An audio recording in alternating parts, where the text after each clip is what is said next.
रात का समय था। जंगल में हल्की बारिश हो रही थी। पहाड़ियों के बीच एक शांत घाटी में शेर सिंधु अकेला बैठा हुआ था। उसकी आंखों में एक गहरी चिंता थी। उसे अपनी ताकत और साहस पर शक हो गया था। बचपन से उसने जंगल का राजा होने की कहानियां सुनी थीं, पर अब उसे लगने लगा कि शायद वह उतना शक्तिशाली नहीं है जितना उसे समझा गया था।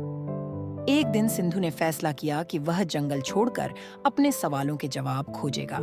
वह पहाड़ियों की तरफ चल पड़ा, जहां एक बूढ़ा हाथी रहता था, जिसे जंगल के सभी जानवर ज्ञान का रक्षक मानते थे। सिंधु ने हाथी से पूछा, मैं कौन हूँ?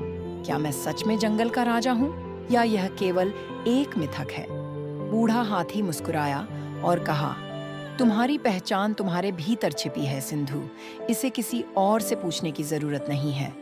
खुद को पहचानने के लिए तुम्हें खुद पर विश्वास करना होगा।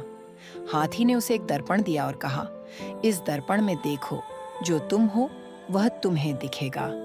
सिंधु ने जैसे ही दर्पण में देखा, उसे अपने भीतर छिपी शक्ति और साहस का एहसास हुआ।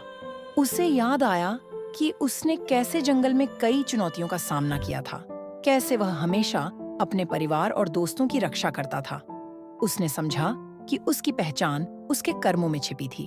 वह केवल एक शेर नहीं था, बल्कि एक ऐसा राजा था जो साहसी, बुद्धिमान और धैर्यवान था। सिंधु ने फिर से अपना सिर ऊंचा किया और गर्व से जंगल की ओर लौट आया। अब उसे अपने ऊपर पूरा विश्वास था। उसने खुद को पहचान लिया था और उसे एहसास हो गया था कि असली ताकत हमारे विश्वास और साहस में होती है, न कि केवल हमारी शारीरिक शक्ति में।